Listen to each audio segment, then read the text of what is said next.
परिचय। राहुल, आज भारत जीतेगा। हाँ, भारत ही जीतेगा पिताजी। रन रेट का ग्राफ देखो, भारत वेस्टइंडीज से ऊपर है। पिताजी, मैं समझ नहीं पा रहा हूं कि यह ग्राफ क्या दर्शा रहा है। बेटा, मूलतः ये एक्स अक्ष और वाई अक्ष को दर्शा रहा है, जिसमें ओवर के हिसाब से रन रेट दिया है। ठीक है, क्या आप मुझे इसके बारे में और ज्यादा बताएंगे? हाँ, क्यों नहीं, निश्चित रूप से।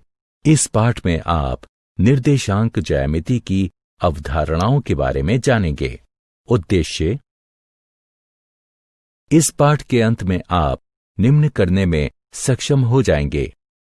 दो निर्देशांकों के बीच की दूरी को ज्ञात करना, रेखाखंड को अनुपात में विभाजित करना, त्रिभुज का क्षेत्रफल निकालना जिसके शीर्ष दिए हों, दूरी सूत्र। जब दो बिंदुओं के निर्देशांक पता हों तो हम उनके बीच की दूरी ज्ञात कर सकते हैं। जैसा कि चित्र में दिखाया गया है, कल्पना कीजिए कि दो बिंदु A और B हैं। एक समकोण त्रिभुज बनाने के लिए हम A और B से जाती हुई एक रेखा खींच सकते हैं। अब पाइथागोरस प्रमेय के प्रयोग से हम प्राप्त करते हैं A वर्ग जमा B वर्ग बराबर C वर्ग। अब A और B बिंदुओं को चिन्हित करते हैं। x A का अर्थ है बिंदु A का x निर्देशांक, y A का अर्थ है बिंदु A का y निर्देशांक। क्षैतिज दूरी A x A घटा x B है। ऊर्ध्वाधर दूरी B y A घटा y B है। अतः अब हम समीकरण को C के लिए हल कर सकते हैं, जो कि दोनों बिंदुओं के बीच की दूरी है। यह होगा C वर्ग बराबर A वर्ग जमा B वर्ग। अब A और B का मान रखने पर हमें प्राप्त होता है C वर्ग बराबर x A घटा x B का वर्ग जमा y A घटा y B का वर्ग।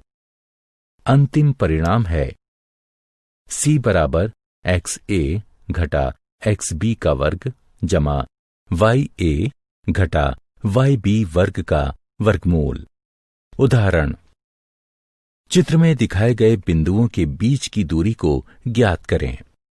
हल: दूरी सूत्र के द्वारा C बराबर x A घटा x B का वर्ग जमा y A घटा y B का वर्ग का वर्गमूल।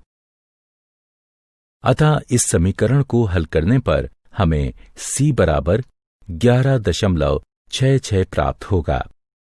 x और y के बीच संबंध ज्ञात करें, जहां बिंदु x, y बिंदुओं 6, 2 और 8, 4 से समदूरस्थ हों। हल: हम मान लेते हैं कि P x y बिंदु A 6, 2 और B 8, 4 से समदूरस्थ है। प्रश्न के अनुसार AP बराबर है BP के, इसलिए AP का वर्ग बराबर होगा BP वर्ग के। अतः नीचे दिए गए समीकरण को हल करने पर हमें x जमा y बराबर 10 प्राप्त होगा। विभाजन सूत्र। विभाजन सूत्र: बिंदु P x y जो बिंदुओं A x1 y1 और B x2 y2 को मिलाने वाले रेखाखंड को आंतरिक रूप से m1 m2 के अनुपात में विभाजित करता है। उसके निर्देशांक हैं m1 x2 जमा m2 x1 बटे m1 जमा m2 m1 y2 जमा m2 y1 बटे m1 जमा m2। इसका ग्राफीय निरूपण नीचे दिए चित्र में देख सकते हैं। विशिष्ट स्थिति, रेखाखंड का मध्य बिंदु रेखाखंड को 1/1 के अनुपात में विभाजित करता है। इसलिए बिंदुओं A x1 y1 और B x2 y2 के योग के मध्य बिंदु P के निर्देशांक हैं। x1 जमा x2 बटे 2, y1 जमा y2 बटे 2। उदाहरण, बिंदुओं A -5, 8 और B 1, -7 को मिलाने वाले रेखाखंड को बिंदु -3, 2 किस अनुपात में विभाजित करेगा? हल, मान लेते हैं अनुपात k/1 है। विभाजन सूत्र के अनुसार -3, 2 बराबर k, -5 बटे k जमा 1, -7 k जमा 8 बटे k जमा 1। इसलिए -3 बराबर k, -5 बटे k जमा 1, -3 गुणन k जमा 1 बराबर k -5, -3k, -3 बराबर k -5, -3k, k बराबर -5 जमा 3, -4k बराबर -2, k बराबर 1/2 के, अतः अनुपात k/1 बराबर 1/2 हुआ। त्रिभुज का क्षेत्रफल। पिछली कक्षाओं में जब त्रिभुज के आधार और ऊंचाई दिए होते थे तो हम उसका क्षेत्रफल ज्ञात करने के लिए निम्न सूत्र का प्रयोग करते थे। त्रिभुज का क्षेत्रफल बराबर 1/2 गुणे आधार गुणे ऊंचाई।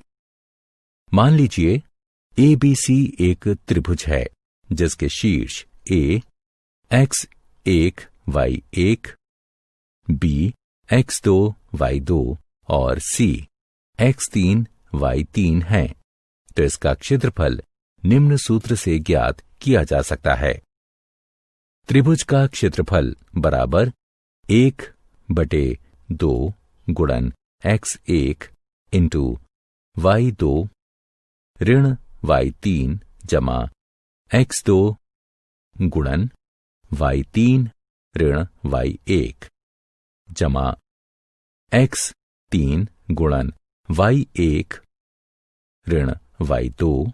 उदाहरण, बिंदुओं A 1, 4, B 2, 3 और C 4, 2 से बनने वाले त्रिभुज का क्षेत्रफल ज्ञात कीजिए।